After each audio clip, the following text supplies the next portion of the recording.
4 years, 12 seasons, over 150 produced nightmares.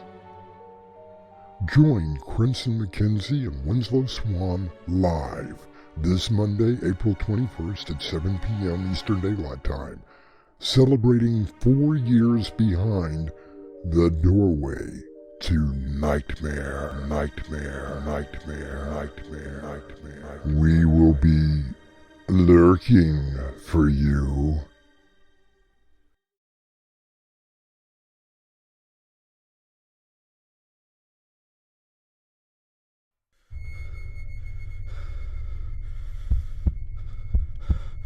It lies in wait amidst your dreams, where nothing is ever how it seems. It is a portal to a terrifying world beyond the doorway to nightmare.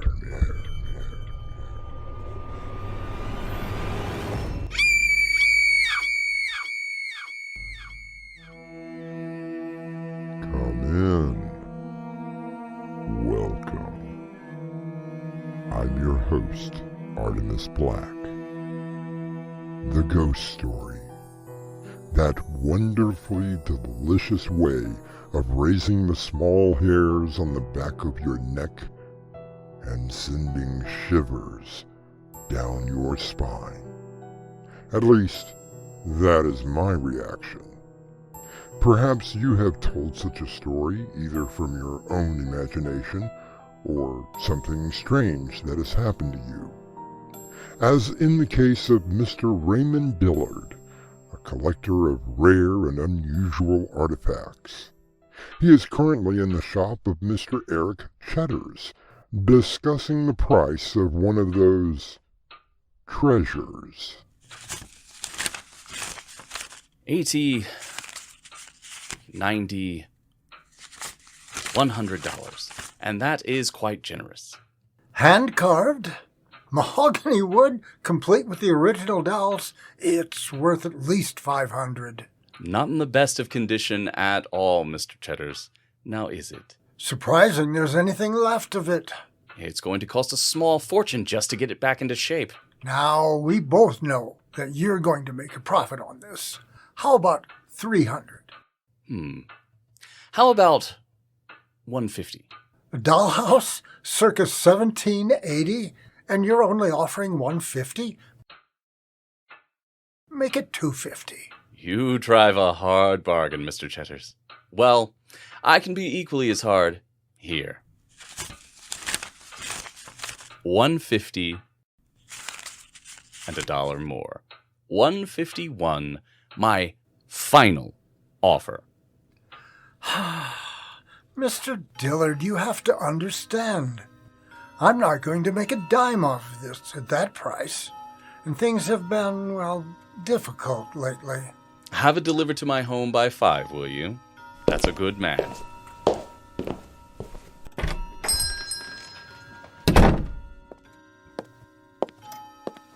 Did he take it? Got 150 out of him, the old miser. Good riddance to that horrible thing. And it couldn't go to a more deserving man. I couldn't agree more, Beth. Do you think... once it's gone, we won't... Don't you worry, my love. I believe we won't have any more restless nights. And you paid how much for it? Only a 151, and I can easily get 1,000 for it. Yes, Opal, it was definitely a steal. Have you looked inside yet? I was just about to. Let me start the recorder so that I can make a good assessment.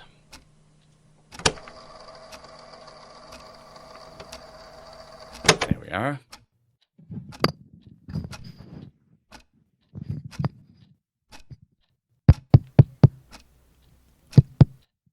Recording number 2513 on new acquisition, Raymond Dillard. We have a beautiful doll's house, hand-carved out of what appears to be mahogany wood, Now, let's open it up and see what we have.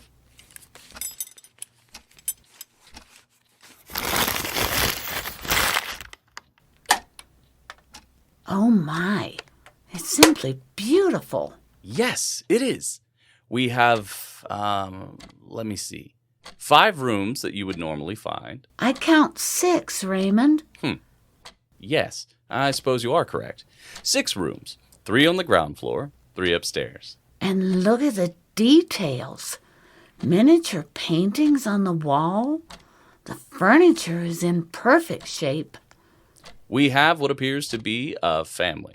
Mother and father, 2 children, a boy and girl, and obviously a grandfather. Raymond, look. At what, Opal? What do you see?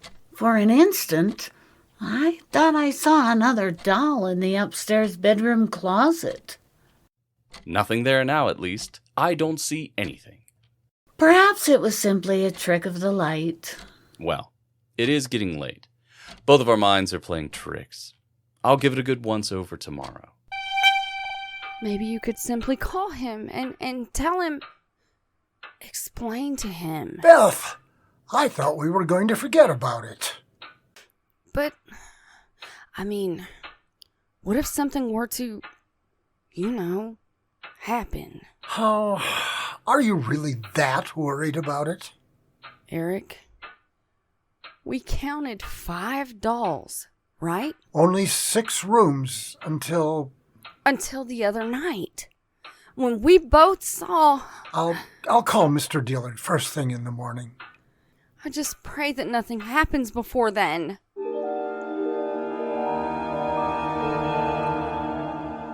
From ghoulies and ghosties and long-legged beasties and things that go bump in the night, good Lord, deliver us. An old prayer, but one that I believe all of us has uttered at some time. I'll return shortly with Act 2. It is in all of us, waiting, watching, growing. Evil Within by Winslow Swan, now available on Amazon.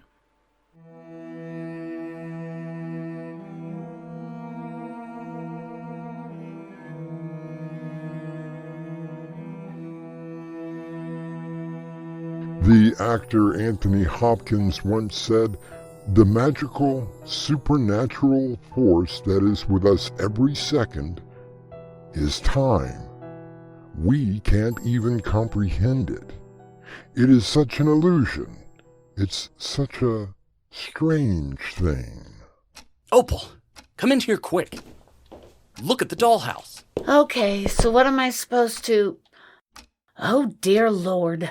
Yes, you do see it, don't you? What could have happened? Tell me what you see first.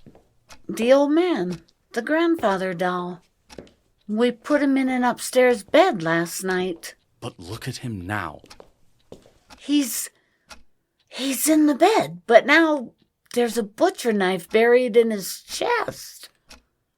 And blood, or what looks like blood, is covering the bed.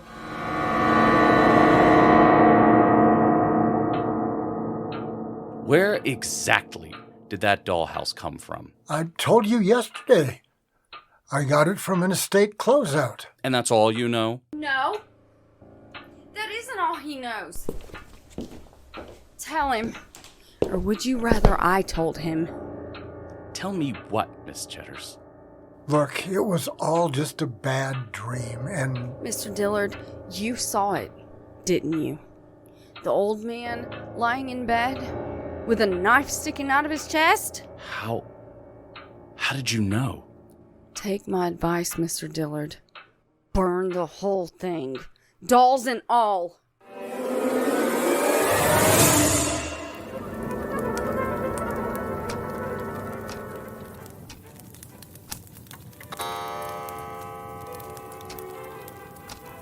Why are we still awake?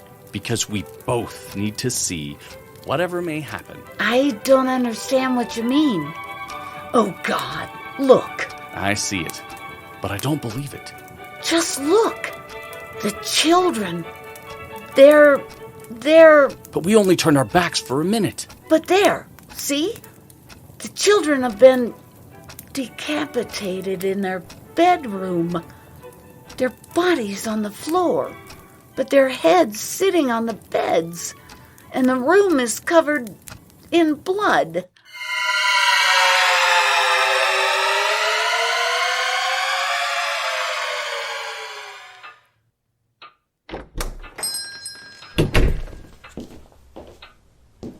Well, Mr. Dillard, did you destroy the dollhouse? No, Mrs. Chetters, I didn't. But I do want you or Mr. Chetters to tell me just what is going on. We don't really know ourselves. It started the night I brought the dollhouse into the shop. I took it in the back to our apartment to get a better look inside and to assess the price. Never mind all that. What happened? I saw it first, Mr. Dillard. The figure in the closet in the upstairs bedroom. Then the murder of the grandfather and the 2 children. What happens after that? We don't know. Eric sold the damn thing to you. There is one other thing, Mr. Dillard. Beth saw the shadow of another figure that first night. But by the second night, well, tell him what you saw, Beth. I swear I saw the figure of a man in our own closet. And he was holding an axe. Author Ransom Riggs wrote in his book, Mrs. Peregrine's Home for Peculiar Children, quote, "In that narrow cut of light, I saw a face that seemed to have been transplanted directly from the nightmares of my childhood." I'll return shortly with Act 3. Meet Jerry Connors, family man, businessman, psychopathic killer. The Convincer by Winslow Swan, now available on Amazon. Jerry Connors, he can convince you to do anything, even die.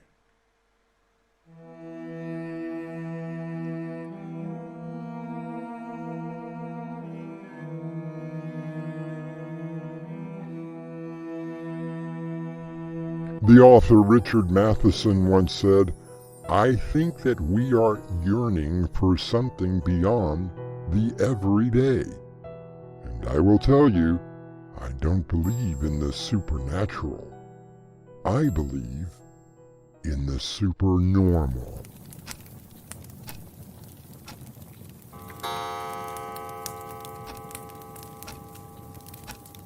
One o'clock.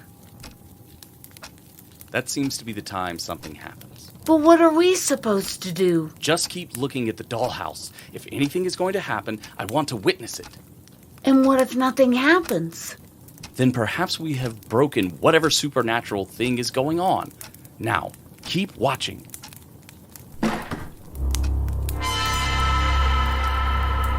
What was that? I'm not sure. It came from the bedroom. Oh, Raymond, let's just take this thing and throw it into the river. Someone's in the bedroom. Look, we took our eyes off the dollhouse, and now, don't you see it? The figures of the parents. They're both, oh God. They're in the kitchen. Their heads on the table. And the entire room is covered in blood.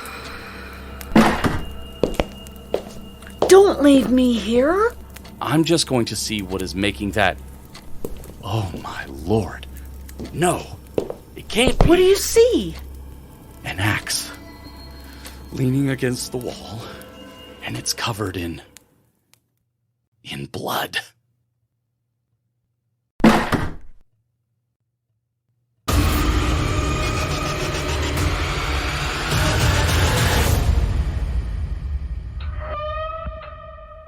I'm glad to see you're okay, Mr. Dillard. Never mind all that. Just tell me everything you know about that dollhouse. Should have told you before you bought it. It was handcrafted by A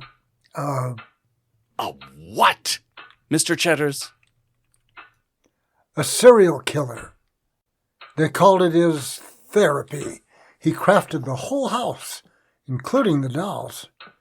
Then, before his execution, he said that his soul would always be in the house, not only reenacting his crime, but claiming more victims. Consider yourself lucky, Mr. Dillard.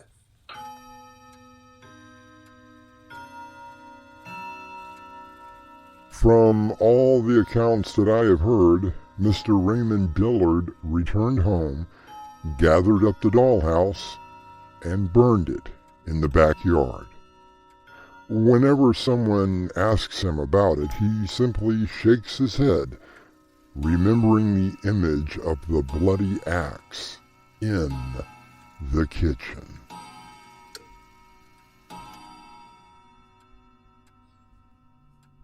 I'll return with a final word. If you'd like to support us, visit our merchandise store. T-shirts, caps, mugs, and so much more. Visit doorwaytonightmare.com today.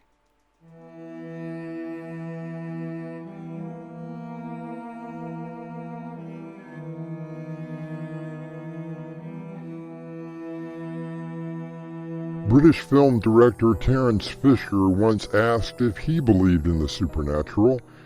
His answer? Oh yes, certainly. I can't believe, I can't accept that you die and that's the end. Physically, maybe it is a fact, but there is something about the mind that is more than that. Perhaps Mr. Fisher was on to something. What are your thoughts? Our cast included Dave Arkipov, Annie Mick, Mick Davis, and Crimson McKenzie. The story was edited by Crimson McKenzie and directed by Winslow Swan. And now, a preview of our next tale. Ah, smell that clean mountain air. I'm already starting to feel better. I'm very happy for you, Dan. Too bad it won't last for long. Emily, don't point that gun at me! Unfortunately, it's the only way to get rid of you. This is Artemis Black, inviting you to return with us to the Doorway to Nightmare for another adventure into your terrifying imagination. Until next time, slumber peacefully. Epilogue. Oi, the butler did it. Monday, April 21st, at 7 p.m. Eastern Daylight Time. Join Winslow Swan and Crimson McKenzie live behind the doorway to nightmare.